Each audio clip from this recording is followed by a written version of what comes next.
Salut à tous les amis, Mozart est en ligne. Ça fait longtemps que je n'ai pas fait de revue, alors voici une analyse rapide du Bitcoin et des altcoins. De mon point de vue, la limite autour de 112 000 dollars reste d'actualité. Je ne veux pas la changer parce qu'on dirait qu'on est au-dessus de tous les principaux moyennes mobiles, mais il n'y a pas de volume, il n'y a rien, le mouvement est comme ça. Pour l'instant, tant que ça monte, grossièrement, je prends des positions longues. C'est ce que nous faisons en ce moment sur le canal de trading, mais très prudemment, beaucoup de positions sont divisées avec la moitié du volume. On prend des positions longues très prudemment, on prend rapidement les profits, parce qu'à la moindre mauvaise nouvelle, même là, le 17, après-demain, il y aura la réunion de la Fed. S'il dit ne serait-ce qu'un tout petit truc différemment, tout repartira à la baisse. D'autant plus que selon les indicateurs, le Bitcoin continue de monter, mais vraiment très faiblement. Et je n'ai pas vraiment confiance en cela. C'est pourquoi, pour l'instant, je ne suis pas prêt à entrer à partir des niveaux actuels. Il arrive ici, comme je l'ai dit, au-dessus du niveau de 117 500 avec du volume, je le vois. Je réfléchirai à un nouveau point d'entrée à partir des niveaux actuels. Pour l'instant, non. Pour l'instant, un ordre limite autour de 112. C'est le graphique journalier. Le graphique 4 heures, c'est pareil. C'est juste de la consolidation. Oui, on s'est maintenu au-dessus de tous les principaux moyennes mobiles en intraday. Mais selon les indicateurs, c'est encore une fois un va-et-vient, une sorte de paperasserie incompréhensible dans la région de Bokovic, tout cela se passe. Et je m'en fiche complètement de ce Bitcoin, c'est exactement comme je le voulais, il est parti de côté. Total 3. Capitalisation totale sans Bitcoin et sans Ethereum. Nous avons déjà atteint le sommet. Décembre 2024, après la victoire de Trump, pour laquelle je félicite également tout le monde. 1,15 milliard était le plus haut, c'est-à-dire selon la capitalisation de l'altcoin. Ces deux objectifs restent en vigueur pour l'instant. 1,19, 1,3. Cela signifie qu'à 1,19, je vendrai soit la moitié, soit plus de mon portefeuille. La moitié ou plus de ce portefeuille. J'écrirai plus tard ce que je vais clôturer. Peut-être que je clôturerai plus tôt. Mais encore une fois, je ne le clôturerai pas si je l'ai ouvert publiquement sans vous en avertir, pour ainsi dire. C'est-à-dire que si je décide de clôturer plus tôt, je vous en informerai. Mais pour l'instant, j'attends 1,19. Autrement dit, ici la sortie est bonne. Dans l'ensemble, il s'agit ici d'un retournement en V. En fait, il semble qu'il y ait encore du potentiel de croissance, justement vers 1,19 ou 1,2. C'est l'objectif optimal. En plus, c'est une tentative de sortie. Nous nous sommes installés au-dessus de R4. Nous testons le R4 du mois précédent. La limite extérieure du corridor pivot mensuel. Ce serait idéal d'évoluer ainsi, faire encore un sommet et, dans le pire des cas, partir ensuite vers une correction profonde. Dans le pire des cas. Mais pour l'instant, j'attends encore un peu vers le haut, pour l'instant. D'après les indicateurs aussi, il n'y a pas vraiment de grande force. Encore une fois, avec des répercussions sur le Bitcoin. Mais pour l'instant, ça monte. Pour l'instant, d'après les chandeliers, ça a l'air pas mal ici. C'est-à-dire, au moins, c'est mieux que ce que montre le Bitcoin. Ensuite, sur le graphique en 4 heures, le cube, en intrajournalier, le total 3 a l'air encore meilleur. Ici, nous avons eu justement un bon pic le 13 septembre. Et ce pic était vraiment solide, convaincant. Il a été confirmé par les indicateurs, par le RSI, tout est bien aligné, sans divergence. Le pic a touché parfaitement, il n'y a pas de divergence, rien du tout, donc j'attends encore une petite poussée vers le haut, au moins jusque-là par ici. 1,19, 1,2, peut-être après une correction plus profonde, mais on ira quand même là-bas ensuite. En plus, on est assez haut, nous nous sommes éloignés de la moyenne mobile 200, de la 50, de la 100, etc. C'est pareil pour tout le reste. Ici, ça a l'air plus intéressant, plus fort que le Bitcoin. Et en ce qui concerne la domination du Bitcoin aussi, bien sûr, on voit bien qu'elle est déjà tombée à presque 57%. La domination se consolide chez nous sur la moyenne mobile 100 en hebdomadaire. Ce n'est même plus l'annuel. Nous sommes clairement passés sous la moyenne mobile annuelle. Pour l'instant, il n'y a pas de divergence particulière. Et il semble que la domination reste toujours faible. Même si le niveau de support est assez solide, si on descend plus bas, ici, et qu'on s'y installe, la fameuse saison des altcoins tant attendue pourrait enfin commencer. Parce que la prochaine étape sera les 200 semaines, aux alentours de 51 à 50%. C'est là que toutes les petites cryptos vont commencer à exploser. Parce que Ethereum a déjà beaucoup augmenté, on peut retirer ce canal, il ne sert plus à rien. Voilà. Mais si une forte correction commence, par exemple après avoir atteint 1,2 trillion sur le total 3, une correction pourrait suivre. Ici, vers la moyenne mobile annuelle, tout est possible dans un sens comme dans l'autre. Je ne sais pas ce qui arrivera en premier ici et je ne veux pas le savoir.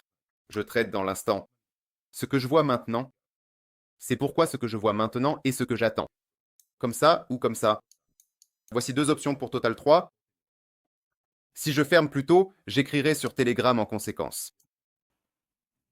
Mais pour l'instant, il semble qu'il s'agisse au moins d'une nouvelle vague de croissance. Total 3 et toute l'Alta. De plus, comme je l'ai déjà dit, Avax a l'air pas mal, qui est en partie historiquement l'ancêtre des autres altcoins. D'habitude, ce sont eux qui commencent à monter en premier, comme Link, Avax, ce genre de Cardano, de monnaie, après quoi tout le reste commence à pumper. Solana aussi a déjà bien monté. Pas mal. D'ailleurs, en parlant de Solana, selon les indicateurs, elle se porte plutôt bien chez nous. Pas vraiment super, super fort, mais ça va.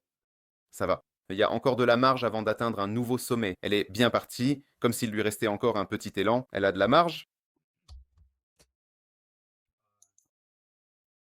Mais le plus important, c'est que le Total 3, il y a des lundis où il faut vraiment clôturer. Enfin, je parle pour moi, pas pour vous. Pour vous, ce n'est peut-être pas aussi précis. Mais moi, c'est là où je clôturerai sans hésiter. Vraiment, si jamais tout ne se passe pas comme prévu et que la réunion de la Fed se passe très mal, catastrophique, que l'économie s'effondre, récession aux États-Unis, tout va mal. Voici le niveau, c'est-à-dire que nous avons une structure, elle n'est pas en tendance, mais elle se trouve à l'intérieur d'une tendance. 1, 2, 3. Point de bascule, 1 trillion. Là, c'est exactement ici. Il y a un plus bas très net qui s'est dessiné. Et en plus, si on regarde les profils de volume, comme ceci, on voit qu'ici, il y a la plus grande concentration, l'une des plus importantes. Aux alentours du trillion, ensuite, ici, c'est le vide. Si on tombe ici, on comble ce vide et on va vers les prochains objectifs. Ici et ici, c'est-à-dire que tout cela peut chuter jusqu'à 800 milliards de dollars. Et ça, c'est seulement pour le Total 3. Ce qui arrivera aux petites altcoins, j'ai même peur d'y penser. Dans ce scénario d'ailleurs, à propos, la semaine dernière, nous avons mis à jour, voici le sommet de décembre 2024 pour le Total 3. J'en ai déjà parlé, donc maintenant, le point clé d'invalidation pour moi, c'est cet extrême. Le voilà, 1, 2, 3, 1 milliard de dollars. Mais pour être précis, c'est exactement 994 milliards de dollars. Eh bien, grossièrement parlant, 1 trillion de dollars, pour faire simple. Si la semaine se clôture en dessous, on peut fermer toutes les positions. Parce que dans ce cas, le risque de descendre ici vers 920 et en dessous, de combler tout cela, ce gap-là jusqu'à 800 milliards de dollars, va augmenter très fortement. Tant que ça monte, ça monte. Et c'est bien, j'en profite. C'est tout. Dès que je verrai un signe de faiblesse, nous fermerons. Je parle de TK, mais je vous en informerai aussi, en principe. Que vous décidiez de fermer vos positions en même temps que moi ou non, c'est entièrement votre choix. Je ne fais que dire ce que je vais faire moi, même si la structure générale de la tendance, à long terme, pour le moment, semble un peu différente. Elle ressemble à ceci. C'est-à-dire, en gros, 1, 2 et maintenant 3 parce que nous avons dépassé ce sommet. Autrement dit, en fait, le changement de tendance à long terme se situe ici. En fait, si l'on regarde par mois, 660 milliards de dollars. Mais attendre que le prix revienne ici et espérer un miracle, qu'on reparte tout droit vers le haut, c'est stupide. C'est pourquoi, dans ce genre de situation, et selon ma stratégie, il vaut mieux clôturer. À l'intérieur de sa propre tendance, qui a maintenant un extrême et un volume assez marqué en dessous de 1000 milliards de dollars. Fermer toutes les positions à moyen terme.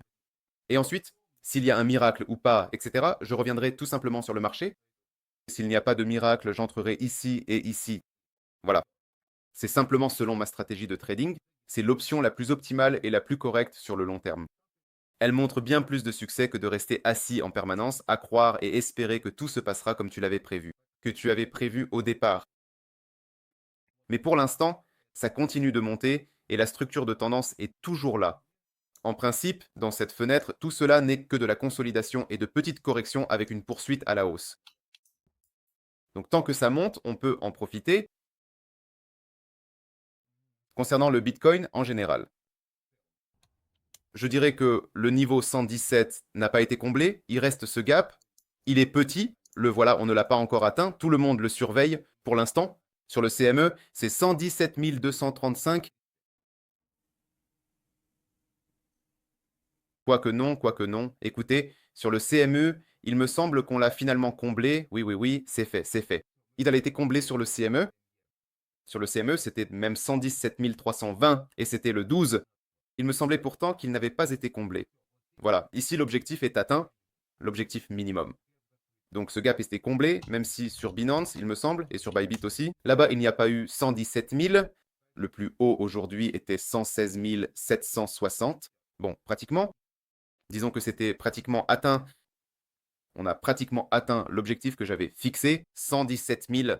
Et maintenant, soit on fait encore une poussée quelque part vers les 120 000, et là, tout dépend de la force avec laquelle on fait cette poussée. Par exemple, lors de la réunion de la Fed, soit on ne la fait pas et on part tout de suite en correction vers mon ordre limite, mais pour l'instant, j'attends quand même, étant donné que c'est un mouvement latéral, un retour vers les niveaux de 112 et peut-être même 110. C'est vers ces deux objectifs que j'attends un retour, que ce soit d'ici ou bien d'ici. Voilà. En gros, j'attends un retour.